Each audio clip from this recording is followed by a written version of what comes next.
obviously couldn't be prouder of our guys, and so happy for them that they were able to, achieve this goal of winning the NEC tournament, getting to go to the NCAA tournament. One of the toughest teams I've ever coached mentally. Guys are locked in each and every day. As the season went on, they raised their level each and every time they were challenged. These two guys here helped pave the way for that, along with John and Yanis and AJ. And I think the thing I would say about these guys is it's as competitive a group from top to bottom as we've coached. And I think when you have the competitiveness and the toughness that they have, you become willing to do so much more to be able to win. And we've seen games where guys haven't shot it well, but still continue to rebound and defend, and are willing to do whatever it takes to be 1 point better than our opponent. And like I said, just so happy for these guys. Obviously facing a really difficult offensive team in St. Francis, and the job we were able to do to limit their ability, holding them under 70 points is a tough task. And these guys really rose to that challenge. Andy, is the feeling like tonight, make all those hard summer days, all those tough practices, the tough losses, the teaching moments, is the feeling tonight coming down the nets, does it really kind of make it all worth it? I mean, you can ask them, but I know from my experience, you don't remember any of that. As soon as you have the opportunity to go up there and cut down the net, you don't think about conditioning days, you don't think about hard practices, you don't think about getting on the line. All you think about is that you just won a championship. And it takes so much to be able to do it. It takes so much consistency to be able to do it, because you're right. If you take off the summer, you're not having the opportunity. If you're not doing it in the fall, this doesn't happen. And if you don't learn as the season goes on, this doesn't happen. And so these guys, they were unbelievable. They were unbelievable all year long to get to this point. They were singularly focused. They were locked in. They knew that this was their goal. And even when we started, the year, we had some losses. We had learned some hard lessons. But these guys responded time and time again, and I'm just so happy and proud for these guys, because this is what you play Division I basketball for, to be part of the NCAA tournament. There's very, very few people that can say they played in the NCAA tournament, and now these guys can say that. Andy, AJ was talking after the game about how St. Francis was the favorite in this game, and how you guys were picked, I think it was 5th or 6th preseason in the conference. How much did you use that as a tool of, people don't believe in you guys, pushing people as underdogs? Yeah, I mean, I don't know. I mean, we don't get into a ton of that, but I know, this year was a little bit odd in terms of us being the 1 seed. We've been the 1 seed a number of times, and it just kind of seemed like we were just hosting the tournament. And so I think these guys understood that we were one of the only teams in the country, or one of the only teams in conference tournament play that was a number 1 seed that wasn't the favorite. And I think these guys took that personally, and they wanted to go out and compete and show everybody what they were capable of. And obviously we had a scare in the quarterfinals last Wednesday, but we survived, and I thought we played about 80 minutes of about as good a basketball as you could possibly play in the semifinals and the finals. Dante, it seemed like you took that matchup with Blackman a little personal on the defensive end, but also you scored 18 points. Just what were you feeling out there tonight? I got up to a slow start. I think I was 0 for 3 from the 3-point line, and guys just kept telling me, believing in myself. Josh being the main one, and Toole just telling me to keep my shot in that shot pocket, and just trusting in their word, and that's what just kept me going. They just kept me locked in. Dante, you came off a freshman year, which you've admitted, you struggled a little bit and had to kind of find your way, and then you start this year under the radar, start turning heads, and now you end it tonight. You're on the NEC tonight with people chanting MVP. Just take us through that process. How much went into that? The things, the details that people don't see. Yeah, a lot of blood, sweat, and tears. When I went home for summer, I mean that's kind of cliche, blood, sweat, and tears, but it's true. I went home for summer, and I just worked. I don't think I took a day off. I worked with my brother, worked with my pops, just doing what we did to get me here, and we just stuck to that. And then when I got here, I worked even harder. Just believing in myself. I think that was the biggest thing. And you kind of Dante get on your radar initially when you transferred? I mean, I think we've told this story before, but Mike Isolino had known him. He'd been on our campus. His high school team had played games in the area and been here previously. His AAU team had come to Pittsburgh before, and so as we went through the summer, and he was doing his, I guess whatever they call it, your cadet summer or not leave summer boot camp at West Point, and things didn't work out, and we were alerted to the fact that he might be interested in going somewhere else. We jumped on it, and Mike and I were just talking. We remember having a conversation during July recruiting, saying, okay, what do we think this guy's cap is? What do we think come. And Mike said, I don't know, I just know he's tough, right? And the game honors toughness. And he's as tough as they come. You know, we talked in the middle of the year this year and said, we weren't talking in the summer about him being a starter and playing 30+ minutes a game. But because of the way he works, because he's always willing to do whatever it takes, opportunities and success follows that. And I think if you go across our team, and Josh could probably testify to this, you know, he's a dude, he doesn't blink, he doesn't back down, he's locked in every day. And, you know, as sometimes other guys get emotional and they have ups and downs, you know, he's as rock solid as they come. And the game honors toughness, and, you know, you see the charges he takes. He gets, you know, bloody mouth in the beginning of the game. He's guarding usually the most effective perimeter scorer on the other team. He's asked to handle the ball. You know, he carries a big load, and we believe in him. We have confidence in him because of what he does every day. Andy, you've been here before. You're here again. You got this new building. You had that atmosphere, and you won with maybe the toughest team you've ever had. Is the bar raising for your program? I think we always raise the bar. I think you know, the expectation level is always to get better, always to improve.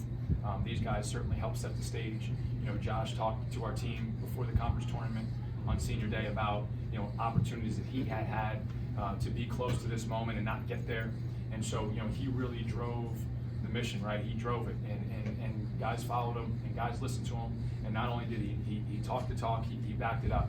You know, we're playing that game against LIU. They make a little run to start the second half. He makes a big three, tells everyone just to calm down. Right? Those are senior moments. You know, tonight we were trying to at times give him a break and get him off Braxton. He's waving us off, saying, "No, I want to guard him. I want to guard him. I want to guard him." And he didn't want to leave anything to chance, knowing it was his last time around. And I think our guys followed suit and made sure they took care of all the details in order to be successful. There were a lot of emotional people. There were a lot of emotional players after the game. A lot of, as the old saying goes, old and cry. What were your emotions after you won? I'm just so happy for these guys. I mean, my emotions are irrelevant. Like I'm just happy for these guys. You know what I mean? This is why we coach. Is to give guys opportunities like this, and obviously they created the opportunity. They did the heavy lifting. They guarded. They shot it. They rebounded it. They executed offense, and it's their moment. They deserve it. They've earned it, and you know, as a coach, you're just so happy to help in any way, shape, or form facilitate this kind of memory that these guys have created. Josh, can you talk a little bit about the emotional edge you guys came out with, and the importance of attacking the paint, getting into the paint, drawing defenders, how it's set up, the ability to rebound offensively or get quality shots, and how important it was to set that tone against St. Francis? You know, I think we felt disrespected in a way, in a sense, and the fact that nobody really believed in us. I thought that, like Coach Toole said, I've been in this situation before, and I didn't want it to happen again. I didn't want the guys around me to feel what I felt, to come up short. And so just to make the right play every time, whether it be defensively or offensively, that was the most important thing. To sacrifice whatever was going on outside of our lives for what was going on in the moment right now, that was the most important thing. Andy, in the first matchup, Isaiah scored 30 on 12 of 18 shooting. He was 12 of 37 in the last two games. What differences did you guys have on him specifically? Oh, I mean, honestly, everybody that was on him, Dante, John, they did a great job of just not giving him any space. I mean, the hard part about Isaiah is he's so efficient in his scoring and his shooting. It's not like he's a ball-dominant player. He's a guy who really comes off one screen, catches and shoots. He's a guy who gets a little advantage, drives it to the rim. He's a guy who gets stuff in transition. You know, we wanted to make sure we matched to him in transition. That was first and foremost. And then we wanted to try and make him not have a whole lot of airspace, right? Because he doesn't need much. And you know, I thought Tay was just, you know, always there. He was relentless in his positioning. He was relentless in his pursuit over screening. You know, we tried to do some things on some actions that they like to try and disrupt him with some traps and get the ball out of his hands. And you know, I think that those kind of things can disrupt your rhythm. And you know, the guys were locked in the game plan. You know, we tried not to help off him as much as we possibly could. And I think, you know, we didn't give him a whole lot of clean looks in those last two games. Andy, dribble drive penetration, getting to the rim came in abundance tonight. What made that so successful? You know, it's something where, you know, when we played them the first time, they were playing a lot of zone, mixing in some man. We played them the second time, they had been playing predominantly zone. Since that game, they played predominantly man. So we really worked on, being able to create driving lanes for guys. They ice all their ball screens, and so that's sometimes a difficult read. And sometimes what you have is those drives. And so as we watched film, those guys were forcing so hard to the baseline and to the sideline that when we were able to clear some space, we were telling Tay and Josh and John, go downhill and attack and get into the paint. And then if help comes, drop it off to a teammate or have your kick. And I think they were obviously not allowing him a whole lot of clean looks, even though he was able to find some. And we needed to hurt them with dribble drive. That was what we needed to do. After maybe we got them engaged in a ball screen defense, reverse the basketball, then we wanted to try and attack and make a play. And I thought when we built our lead, we were able to do that. And again, it's these guys, understanding the adjustments that we're trying to make, and then being able to go out and execute those plays. Andy, how does this one feel different from 2015? They all feel great. There's really no difference in this opportunity, right? This is something you could get greedy for.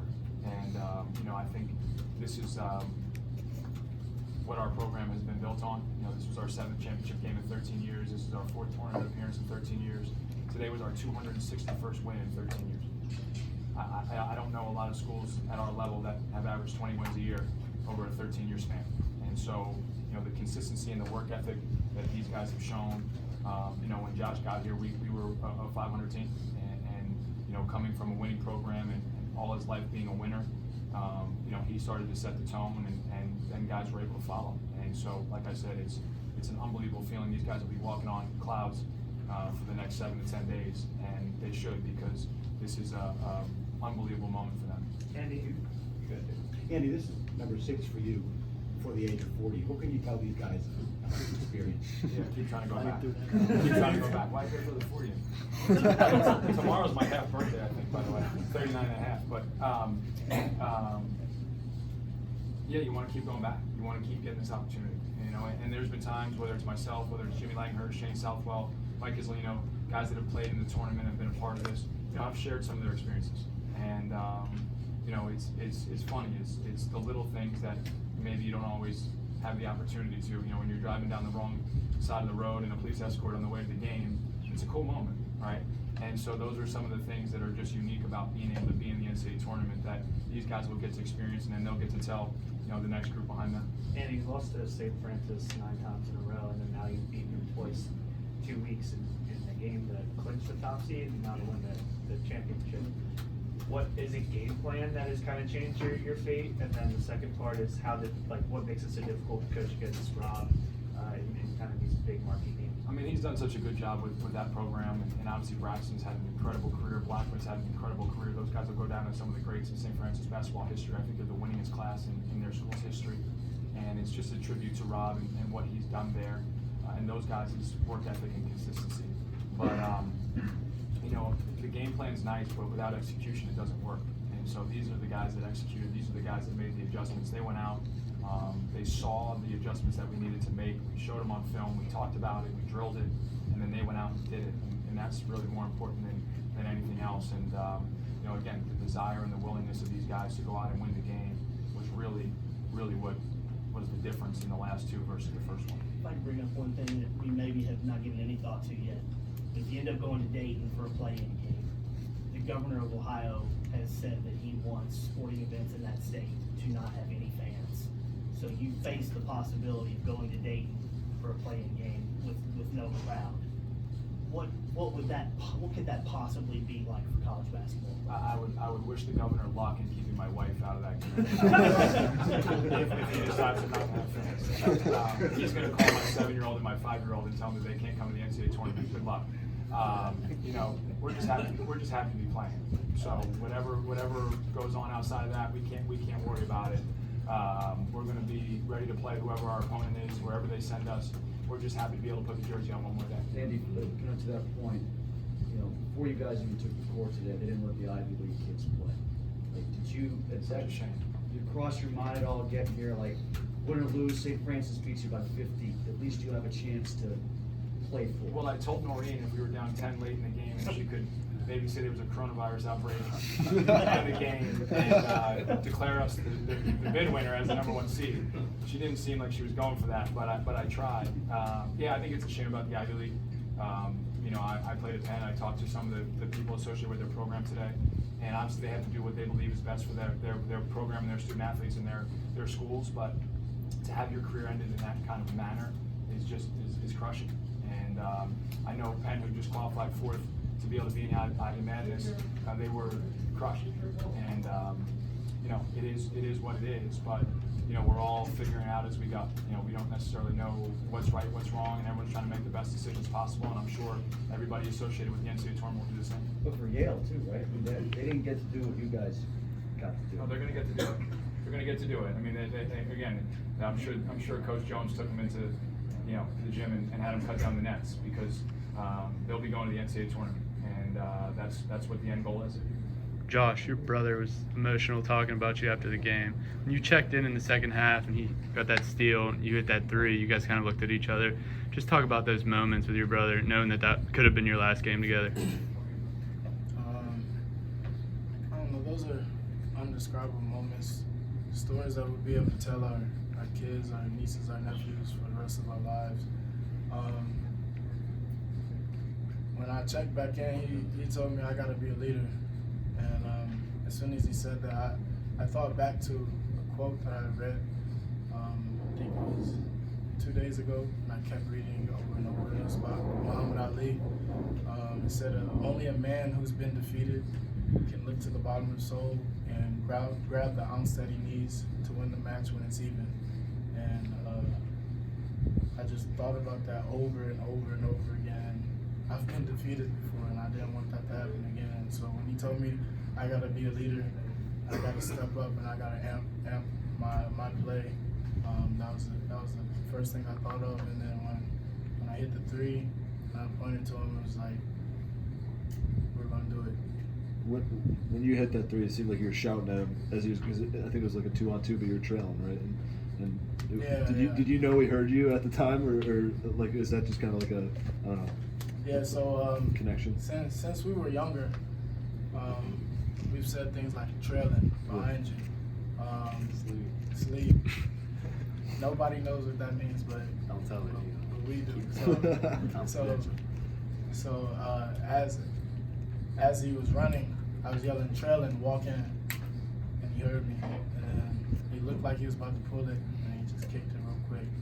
And I knew he was going to kick it, and I was ready to hit it. For you and Dante, what was, when the buzzer sounds, who's the first person you saw, if you can remember? I guess, what will you remember from that kind of mob scene at half court? When the buzzer sounded? Yeah. Dante was the first person I saw. Yeah. We went up to each other and we said, we champions, we did it. And then right after I embraced Dante, the next person I saw was my brother. So it's two incredible point guards, two incredible players. I'll remember that for the rest of my life. As soon as the buzzer sounded, I saw Dante. We embraced each other, we hugged each other. And I went to John, two of the most toughest individuals, not only physically but mentally, that I've been around. So. Dante. Yeah. I mean, I saw Josh. But other than that, I ran to the whole team. You know, I chest bumped Savion at the end. And I ended up hopping the gate and going to my family, just embracing that moment with them. I was talking to Josh after the game, asking him about when he started kind of looking up at the clock and the score. Was there a point where something happened where you were like, oh man, like it's a 17-point game or whatever, you know? I was kind of looking forward to the 5-minute mark because me and John just kept telling each other, in 5 minutes, we want to know that we're going to win this. So the 5-minute mark, but especially when AJ had that putback dunk, I think that put the exclamation point on it. Question?